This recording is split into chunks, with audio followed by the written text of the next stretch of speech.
Good day, and welcome to Shepherd's Way. I'm Robert O'Neill, pastor of Shepherd's Way Christian Church, where it is our heart to lead and care for people God's way. We hope you enjoyed the message today, and we thank you for joining us.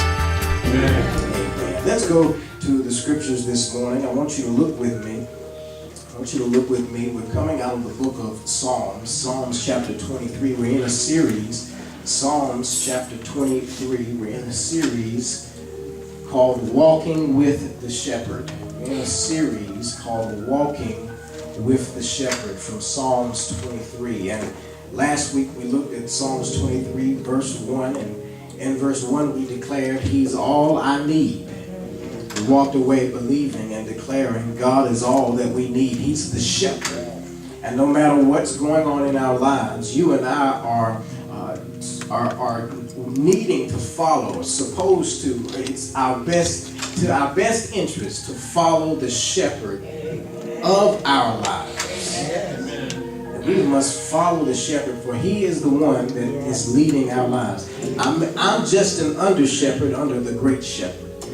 My job is just to point us even more towards the shepherd, because he needs to lead our lives. And if we will follow him, he promised to lead us to some pretty neat places.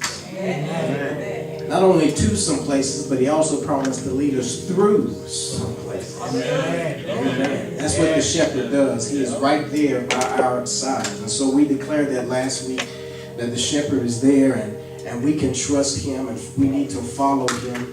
And God desires to help us this morning. And so I want to look at verse 2. Psalms 23, we'll look at verse 2. And I have it on the screen, just a quick verse. It says this. Verse 2 says, He makes me lie down in green pastures. Go back. He makes me lie down in green pastures. He leads me beside still waters. Amen. He makes me lie down in green pastures, and he leads me beside still waters. This morning I want to grab our attention and focus our time together on this thought. It's time to rest. Okay. It's time to rest. Amen. I want us to think for a little bit this morning as we share briefly. It's time to rest. Please know I'm not talking about laziness. Amen. I'm not talking about vacation, though it may include that, but that's not where I'm predominantly going. I want to talk to you about the shepherd leading us to rest. That all of us are in need of rest. And to get to where God is going to take us, God desires us to rest. It's not laziness, but it's us resting in his plans, in his strength, and in his love, that no matter what, God will get us there. Amen.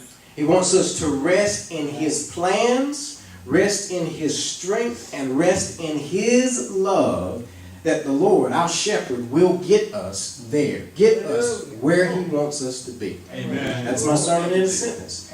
He desires that we rest in his plans, in his strength, and in his love. Yeah.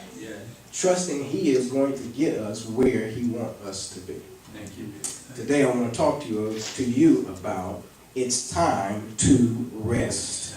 It's time to rest. All of us are in need of rest at times in life. And it's important that we understand that you got to get some rest. Amen. Amen. Physically, you know you got to get some rest. Because after a while, you get real cranky, and you're like the Betty White and the Snicker commercial.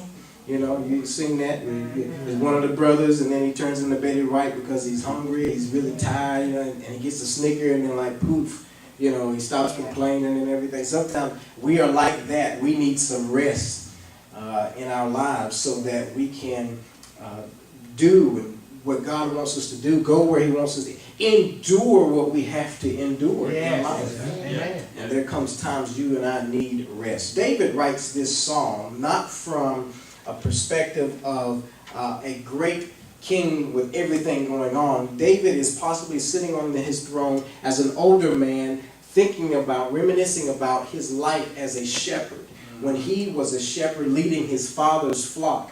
David was a young man, and he understood what it meant to be a shepherd. The Bible declares that David declared he himself fought off a lion and a bear, and he was there taking care of sheep for his father. He was an under shepherd under his father. He was caring for his father's flock. Amen. And so David, as he's writing the 23rd Psalm, is writing it with the perspective. He remembers what it was to be a shepherd.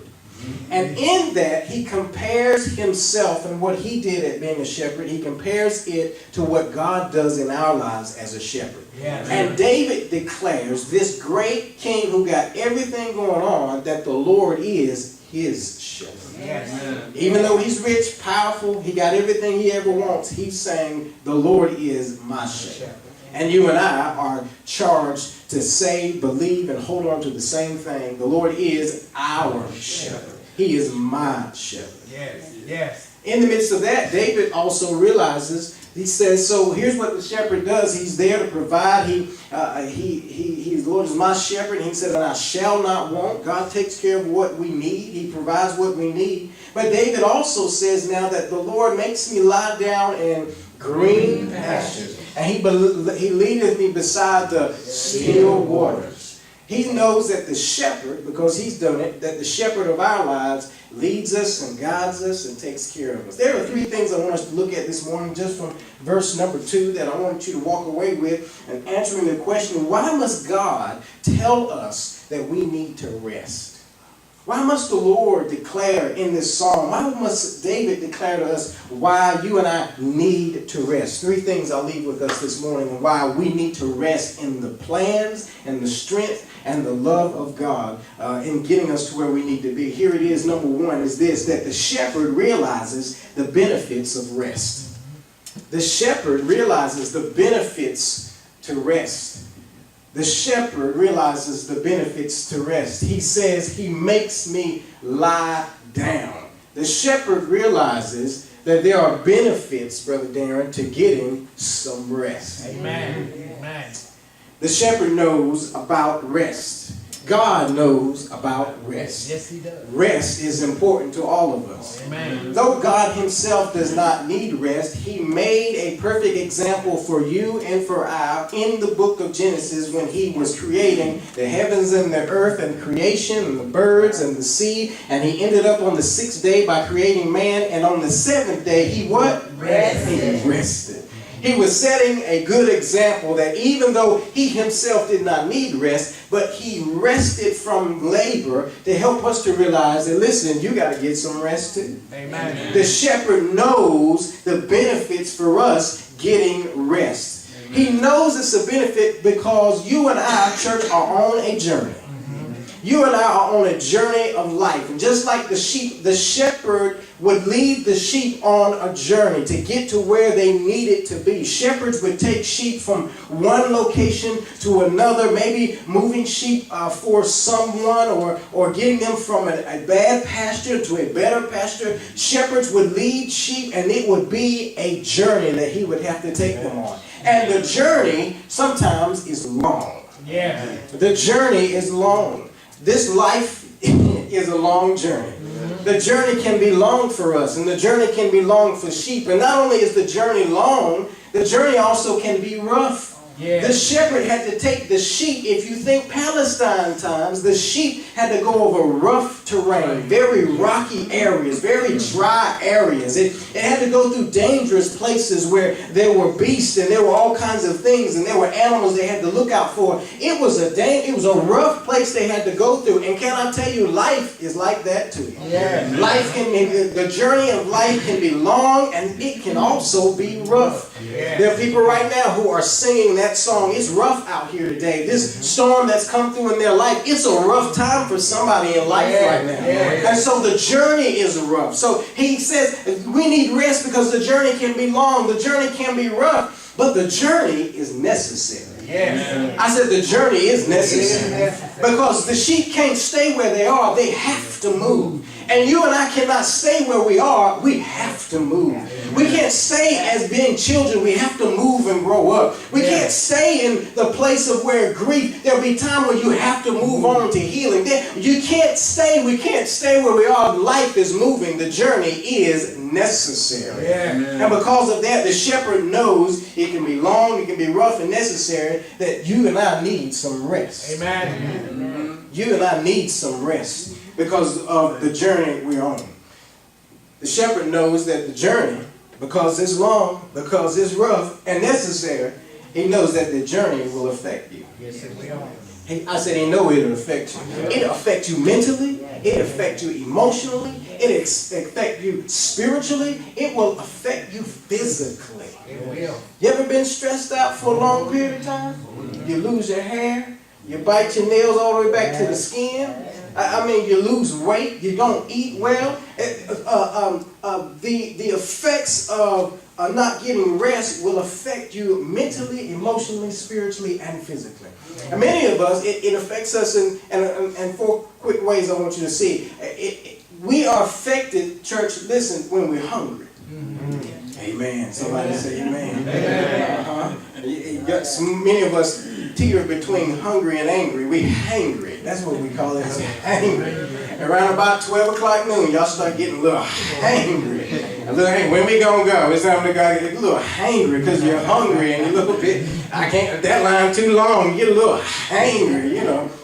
When we get like that, when we get hungry, you and I, we get a little testy. Sometimes, not only that, the journey causes us to be hungry mentally for things. The journey of life causes us to be hungry emotionally. There's a certain level that needs to be met in your life. The hunger in life causes us to be hungry physically and also even hungry spiritually. Yes. Hungry affects you in those four ways. Not only do we get hungry in this journey, we get angry during this journey. Yeah. We get angry emotionally, we get angry physically, we get angry mentally, we get angry in our emotions. We get really angry because of the things, the injustices we see. I'm just talking about the journey of life that we go through. You and I, he knows that it affects us. That's right. We get lonely, church. Yeah. We get lonely mentally.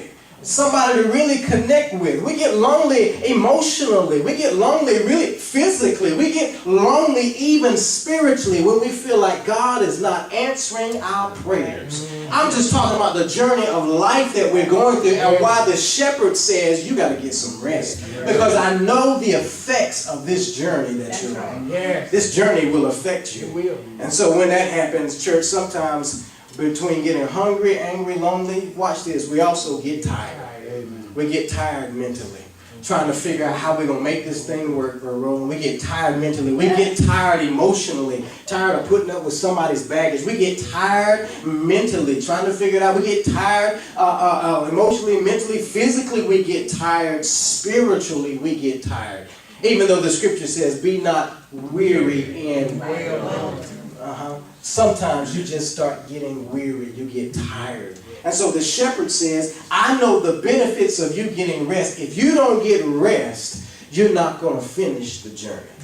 Right. You're going to get tired along the way. You're going to get tired spiritually. You get tired physically. You're going to get tired emotionally. You get tired mentally. And he says there comes a time in your life you're going to have to rest in my plan, rest in my strength, and rest in my love that I'm going to get you where you need to be. Amen. Amen. That's right. Amen.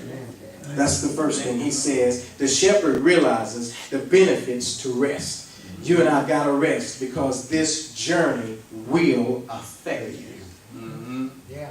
You think about that. People today, right now, the storm, they're affected. They're on a journey. It's heartbreaking. It's what's next? What do we do next? You know, they're in a shelter. Where are they going to go after the shelter? You understand what I'm saying? So when we're in our houses and the lights flick back on, remember, someone was forced to leave and they have to stay with people they don't know, with a group of people they don't know. They're very inconvenienced. Yeah. Please know that they're very inconvenienced. Yeah. And after a while, depending on what's going to be happening with the water and the government and help, they could get physically tired, emotionally tired, mentally tired. It affects you. Yes. Yes.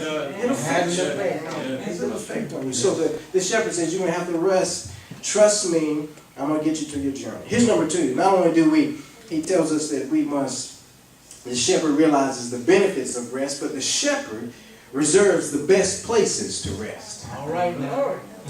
The shepherd reserves the best places to rest. Yeah. I'm in verse 2 is where we are. He maketh me, watch this, to lie down in Green pastures. and he lead me beside the Still waters. He reserves the best places to rest. I like that. The shepherd knows where rest is. Yeah. The shepherd knows where good rest is. The rest for your soul, the rest for your mind, the rest for your spirit, the rest physically, the rest that you need emotionally. The shepherd already knows who needs to be connected with you. The shepherd already knows what you need to let go of. The shepherd already knows what will hinder you from getting the rest that you so desperately need. He knows the best places, and he's reserved the best places for you to rest. Yeah. The place that he has for us is watch this, it is a hefty place. The text says he leads us to lay down in pastures, green pastures. He doesn't lead us to patches, he leads us to pastures. Come back again. He doesn't just lead us to a nice patch of grass, he leads us to open fields of grass. It's enough where you can lay down, and not only lay down, but he says you can feed off of what's there. He leads us to big pastures because of the long, rough, and necessary journey. Sheep might stop at patches of grass, but the shepherd is trying to lead us to the pastures full of grass. Because of this long journey, we get tempted to go off onto little tangents, and we say that looks like it's going to be what I need to make me happy, and it's nothing more than a patch of grass. Right. We see some things that, man, if I just go get that and hang out there for a little while, that'll be all I need. But unfortunately, it's not enough to sustain you. It's not enough to keep you happy long term. It's not enough that gives you real lasting joy. It's nothing more than a patch of grass. But the Lord is trying to make us lie down in a pasture of green grass. Are you with me? Did you catch that this morning? Patches are not enough to satisfy you. Patches are not enough to sustain you. Patches are not enough to secure you. He tells us you and I need pastures of green grass. You and I need pastures of green grass. That's why I try to help encourage people to avoid shopping on impulse sometimes. Amen. You see that infomercial and they said this is a once in a lifetime opportunity. Your money already tight. Y'all done got tight already. Let me go there. Your money is already tight. Your money is already tight. And then this commercial comes on and said, this is only going to be here once in a lifetime. You get it now while supplies last. Then you be like, okay, let me get my card. And you put it in and you dial it, you call it, you go online, you get it, and it comes in. And then 6 months later, you see it in the store for half the price you paid for it. I thought this was the last. I thought this was the last one that you ever going to have. It's nothing more than a patch of grass. My money was already tight and I really couldn't afford it, but if I'd have just waited a little bit, that's why can I help you? You just never buy something brand spanking new. Give it time. Let somebody else pay full price and you come back around and get it for half price. And you'll enjoy it a whole lot better. Let somebody else get the hefty part. All I'm just trying to tell you, he leads us to hardy places. He gives us pastures, not patches. The second thing, he gives us not only a hefty place, but it's also a healthy place. It's a hefty but also healthy place. Did you know what color the grass was? Green. Right. You woke this morning, it was green grass. That means it was good, it was nourishing, it was exactly what was needed. It's a place of nourishment, it's a place of giving you life. The great shepherd knows how to lead us out of unhealthy places and into healthy places. The shepherd knows how to lead us out of unhealthy relationships and into healthy relationships. The shepherd knows how to lead us out of unhealthy lifestyles and into healthy unhealthy lifestyles. He knows how to lead us out of an unhealthy church into a healthy church. Amen. The shepherd is trying to lead us to green, healthy places in life so that, listen, we can get to all the way through to the journey he wants to take us to. He's trying to get us somewhere, but because the journey is long and it's hard, it's rough, and it's necessary, he says, listen, I want you to rest, but don't just rest anywhere. Rest in a hefty and healthy place. Rest in a place where it's not going to damage your soul, but it's going to uplift your soul.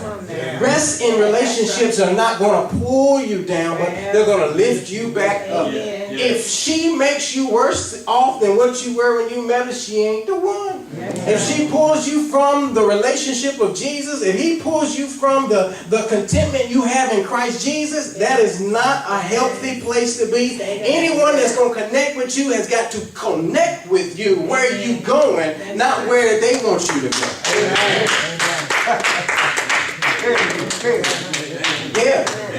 And I'm telling you, they are a nice patch of grass. Patch of grass. But you don't want that patch of grass. Won't last. It's not going to last. You're going to eat all that grass up before you know it. Like, damn, this one what I really wanted. You want pastures that he provides for you.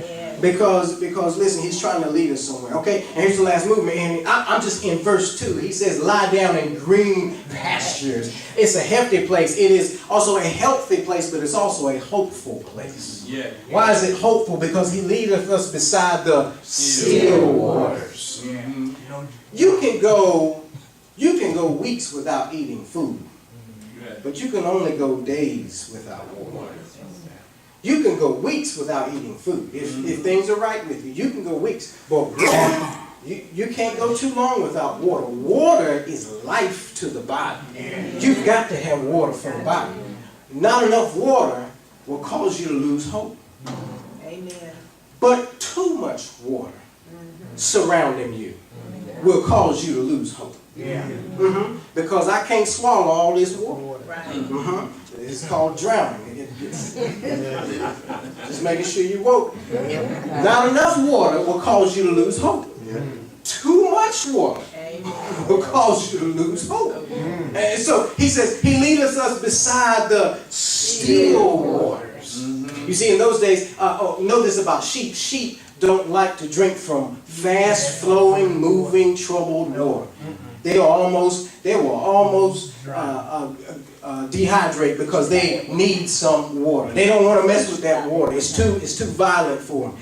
Which then leads to another problem. Then they'll start going out looking for water somewhere else.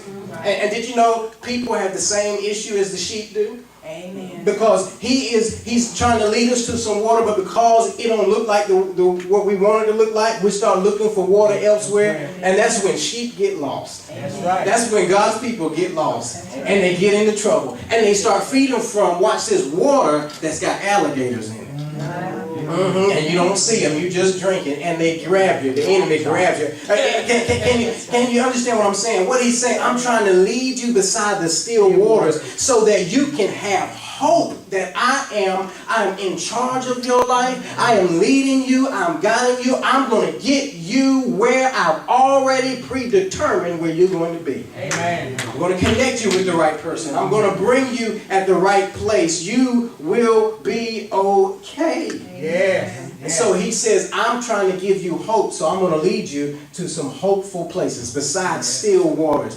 Sometimes what the shepherd would do, Brother Roland, the waters would be moving so fast. Watch this. The shepherd, a theologian said the shepherd would actually go up the stream, and he would dam up the stream to stop the water from flowing so his sheep can get something to drink. The shepherd would stand up, and he would make the water be still. That's good. Let's see if you see. If you follow me, I don't know if y'all read the Bible like I do, but the shepherd would get up, and in order for his sheep to drink where they are, sometimes he'll make the water be still. You know what I'm going, don't you? If Peter were here, he would testify that one day they were in a ship, and they thought they were about to die.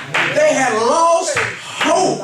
And while they in there losing hope, pleading with Jesus, man, wake up, man. And don't you see we're about to die? And Jesus gets up and looks at the storm and says, peace, be still.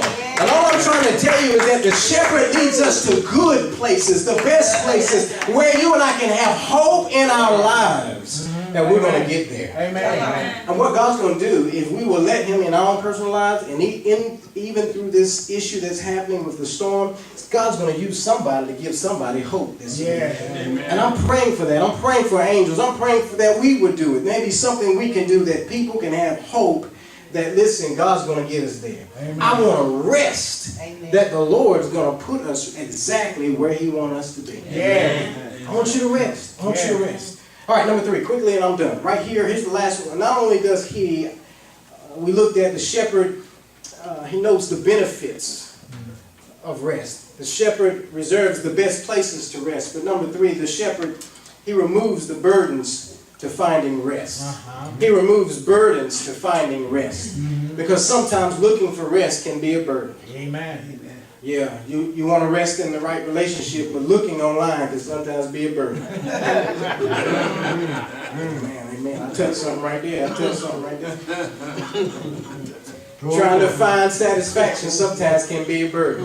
Sometimes we think that the rest we need is in a sabbatical, in a vacation, getting away from people and everybody. Sometimes it works. Sometimes it's not. Sometimes you spend money trying to get away only to find out you didn't have a good time on vacation. You didn't get any rest. You ever done that? You didn't enjoy it? Sometimes it's a sabbatical. Sometimes we think we're finding rest in shopping and spending money. Only to have our credit card bills even higher than before. And you were happy when you bought it, but man, you wish you could return it. Amen. But you already wore it too many times. You can't return it now. You stuck your foot in it. Sometimes we feel like we can get this rest from having sexual pleasure. And the only problem with that is it's only temporary. It's not something that's sustaining and lasting. Sometimes we think we're going to find rest, but there's the burden of swallowing substances to get high. There's the burden of smoking to get high. There's the burden of snorting and shooting. We think we can find rest in these things, and all they do is create more and more burdens. But the shepherd says, I have come to give you rest. The shepherd said, if you let me, I will remove the burdens to give you, I will remove the burdens so that you can rest. How do you know that, Reverend? Because in Matthew 11, chapter 28, he said, come unto me, all you that are heavy laden, and he says, oh, burden, and I will do what? Give you rest. Jesus is trying to tell us, I'm the shepherd of your soul. And if you will allow me to lead you, that's what verse 2 says. And when he says, and he leads me beside the still water. And he says, if you'll let me lead you, I'll lead you away from the burdens and I'll lead you to the rest. Amen. Right. It may not look like what you want, but just know it'll be a healthy place, it'll be a hefty place, and a hopeful place. He'll lead you away from the burdens and into some rest. Amen. I'll close, church. You and I need rest today. Amen. I don't know who it is in the house, but we need rest today. We need rest that whatever we have need of, God will supply. Amen. He will. He will.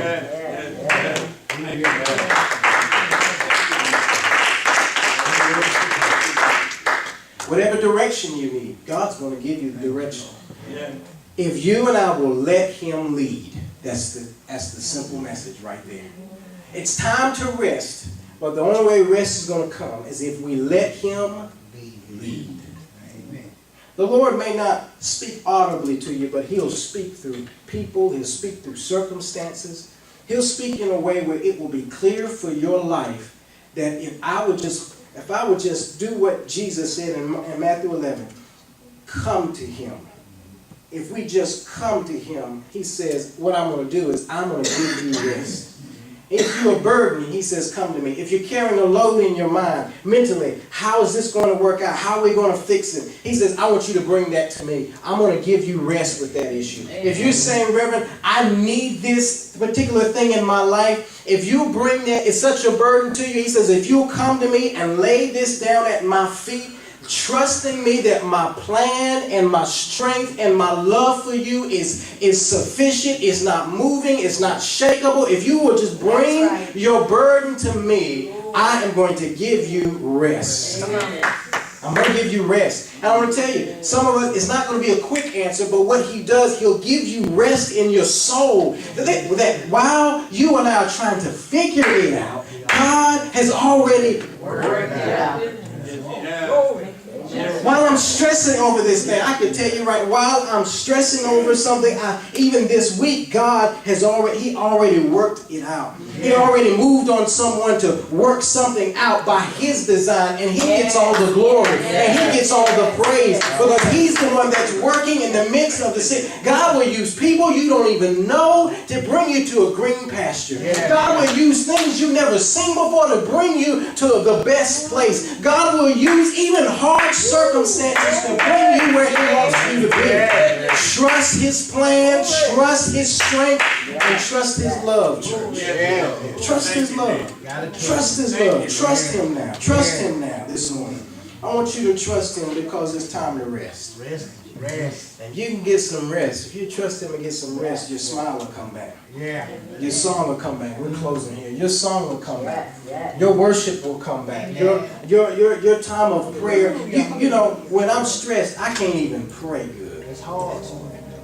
Because even though I'm telling him about this need, I'm still, while I'm praying, I'm like, but if I go take care of this, then I can do this and this and that. And I'm saying, Lord Jesus, would you fix this? So, but I got to go handle this, and I need to do this, and I need to go, I wonder if I talk to this. I mean, it's just all, and I have no peace in talking to the Lord about what only he can fix.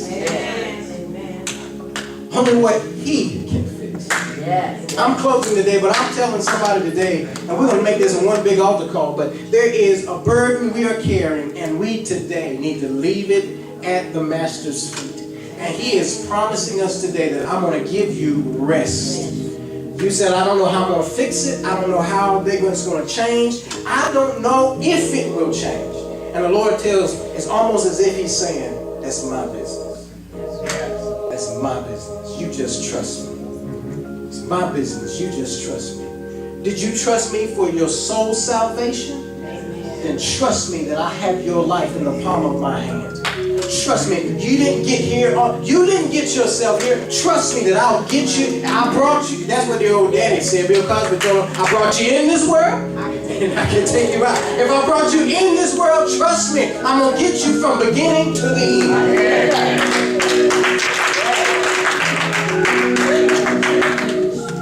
This morning, I'm making a declaration today. I want everybody, as we turn this into a big altar call, I don't know what the burden is, but the Lord is saying, you're going to have to leave it at my feet right now. You're going to have to make up your mind right now, and you're going to have to leave it at my feet and trust my plan, trust my strength, trust my love for you. I'm going to get you where you need to be. I'm going to get you. I'm going to bring you who needs to be in your life. Trust me, I'm going to take care of it. It might not look like what you want, but trust me, it'll be a great place. He reserves the best places. Hallelujah. Thank you for joining us. If you've enjoyed this message, subscribe to our YouTube channel, Shepherd's Way Christian Church, or visit us on our website, www.swaycc.org. That's www.swaycc.org to hear more. To connect with us, follow us on Facebook. You can join us every Sunday morning at 9 a.m. We're located at 140 East Vance Street, Zebulon, North Carolina. Again, thank you for listening.